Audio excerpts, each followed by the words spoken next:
Breaking the C suite ceiling. Why systemic change, not self improvement, is the answer.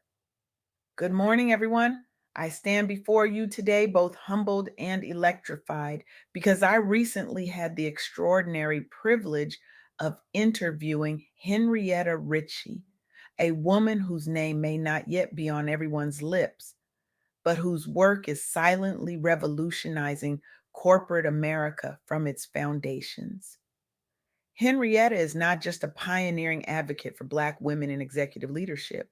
She is a visionary who has dedicated her life to dismantling the invisible barriers that have kept brilliant minds from reaching their full potential. Her groundbreaking research doesn't just document inequality, it transforms organizations from the inside out, creating pathways where none existed before.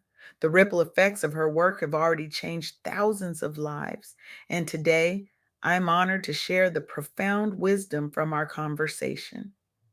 Let me begin with something that might shake your understanding of workplace dynamics. When we discuss the glaring underrepresentation of Black women in C suite positions, what explanations immediately surface in your mind? Perhaps you think it's about confidence issues or insufficient qualifications or maybe inadequate networking skills. These assumptions aren't just incorrect, they are dangerously misleading narratives that perpetuate the very problem they claim to explain.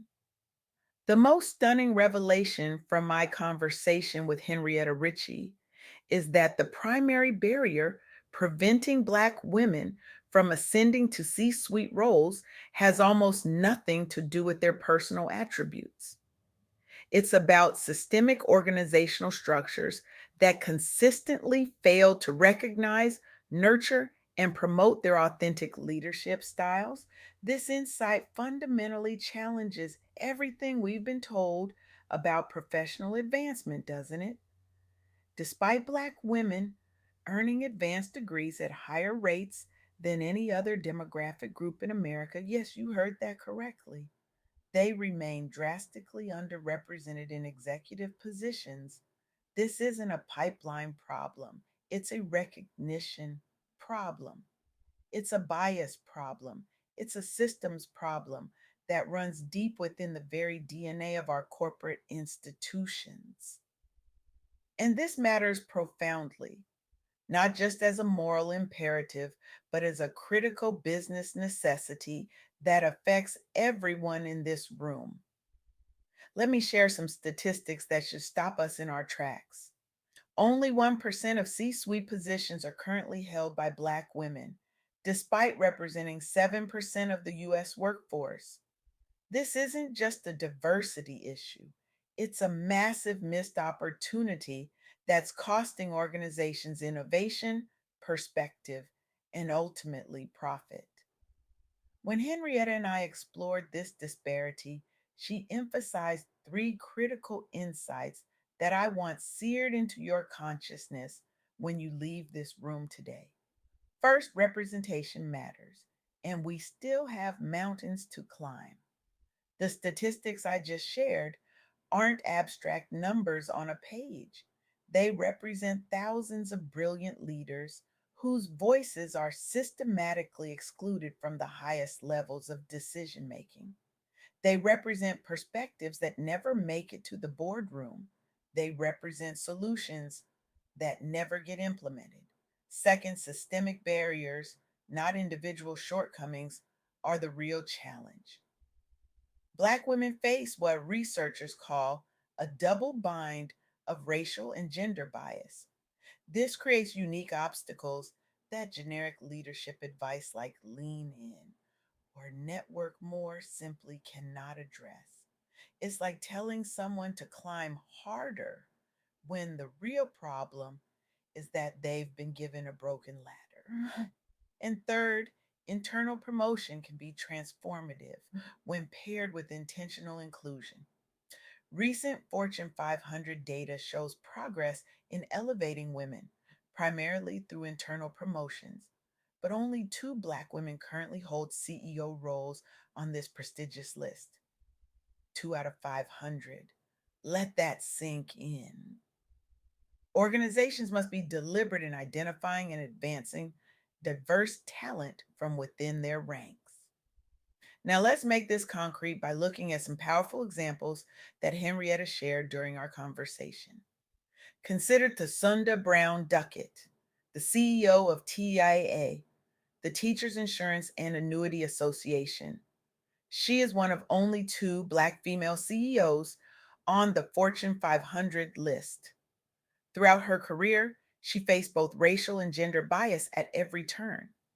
But rather than trying to fix herself to fit into a broken system, she focused on delivering exceptional results while simultaneously advocating for diversity initiatives within her organizations.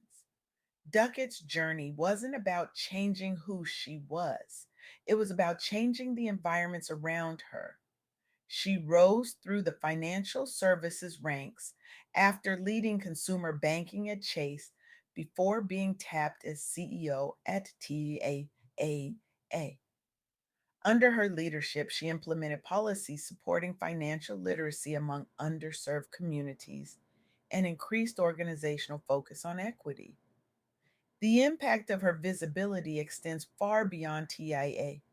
She has inspired countless professionals while pressuring other companies toward greater accountability regarding executive diversity. But here's the crucial point: her exceptional success highlights just how rare such achievements remain. Then there's Tony Townis Whitley, named CEO at Science Applications International Corp. IC in 2024, a major government technology contractor. Like Duckett, she became one of very few Black women leading Fortune 500 companies. She navigated an industry historically lacking both racial and gender diversity in top leadership. Her approach wasn't to conform, it was to transform. She championed inclusive hiring practices and built cross functional teams reflecting broader demographics. Under her leadership, SAIC saw improved employee engagement metrics related to belonging, and innovation output increased measurably year over year. Before joining SAIC's executive team, Towns Whitley held senior roles at Microsoft, focused on public sector partnerships. She launched new STEM outreach programs targeting underrepresented youth nationwide. Her leadership has elevated expectations across tech industries regarding what inclusive executive leadership looks like. These examples are inspiring, but they're also exceptions that prove the rule. Two Black women CEOs out of 500 companies is not a success story. It's a glaring indictment of a system that remains profoundly broken. This brings me to another powerful example Henrietta shared: the work of Che Blackman, an executive coach whose practice focuses exclusively on helping organizations advance talented leaders from underrepresented backgrounds into C suite roles. Blackman's clients struggle with stagnant promotion rates among qualified minority candidates despite robust pipelines. Why? Because of systemic biases embedded in performance review processes and succession planning frameworks. Her solution wasn't to tell Black women to lean in harder or to code switch more effectively. Instead, she developed customized, purposeful leadership training modules tailored specifically for high potential employees facing double bind challenges. She partnered with HR departments to audit promotion criteria for hidden bias triggers. The results speak volumes. Participating companies reported measurable increases in retention rates among diverse executives in training, alongside improved innovation scores across business units. After witnessing repeated exclusionary patterns during her own corporate ascent and seeing talented peers leave out of frustration, Blackman launched her consultancy dedicated solely to closing these persistent gaps. She authored three books now used as foundational texts by multiple Fortune ranked firms seeking culture transformation. Her work has shifted industry conversations away from fixing individuals toward fixing systems, catalyzing wider adoption of best practices around equitable advancement policies. What these examples reveal is something profound. The problem isn't that Black women need to change themselves to fit into existing corporate cultures. The problem is that corporate cultures need to change to recognize, value, and promote the unique leadership qualities that Black women bring to the table. This insight fundamentally challenges how we think about diversity and inclusion in the workplace. It's not about helping underrepresented groups assimilate. It's about transforming organizations to become truly inclusive spaces where diverse leadership styles are not just tolerated, but celebrated. As Henrietta emphasized in our conversation, this isn't just about fairness, though that would be reason enough. It's about effectiveness. Companies with diverse leadership teams consistently outperform their less diverse competitors. They're more innovative, more responsive to diverse customer bases, and better equipped to navigate complex global challenges. So, what does this mean for you? Whether you're a Black woman navigating your career path, a leader responsible for developing talent, or simply someone who cares about creating more equitable workplaces. It means we need to shift our focus from individual fixes to systemic solutions. For Black women, it means recognizing that the barriers you face aren't reflections of your capabilities, but of flawed systems. It means finding communities that validate your experiences and support your authentic leadership style. It means being strategic about which battles to fight and which organizations truly value your contributions. For organizational leaders, it means examining your promotion criteria for hidden biases. It means creating sponsorship programs that specifically support underrepresented groups.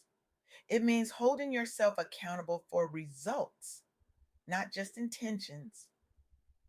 For allies, it means using your privilege and platform to advocate for systemic change. It means amplifying the voices of Black women leaders rather than speaking for them. It means being willing to get uncomfortable and challenge the status quo. As we enter what many are calling a soft girl era for Black women, a time of reclaiming softness, authenticity, and self care, we must recognize that this isn't about retreating from leadership ambitions. It's about redefining leadership itself to include diverse styles and approaches. The journey from survival mode to thriving leadership requires both personal resilience and systemic change. It requires organizations to create environments where Black women can lead authentically without having to code switch or downplay their identities. As Henrietta Richey so eloquently put it during our interview, the most revolutionary act a Black woman can perform in corporate America today is to bring her whole authentic self to leadership. And the most revolutionary act an organization can perform is to value that authenticity as the asset it truly is. I want to leave you with this challenge. The ceiling isn't glass for Black women, it's concrete. And breaking through concrete doesn't require a more graceful approach from those pushing against it. It requires all of us to grab sledgehammers and start swinging. What will your sledgehammer be? Will you audit your promotion criteria for bias? Will you sponsor a Black woman leader? Will you speak up when you witness microaggressions? Will you invest in organizations led by Black women? Will you challenge the systems you're part of? Because here's the truth, that Henrietta's work has illuminated so powerfully. When we dismantle the barriers that hold back Black women leaders, we don't just create opportunities for them. We create stronger, more innovative, more humane organizations for everyone. The time for incremental change has passed. The time for transformational leadership is now. And that leadership begins with you, with the choices you make tomorrow, with the systems you choose to challenge, and with the voices you choose to amplify. Thank you.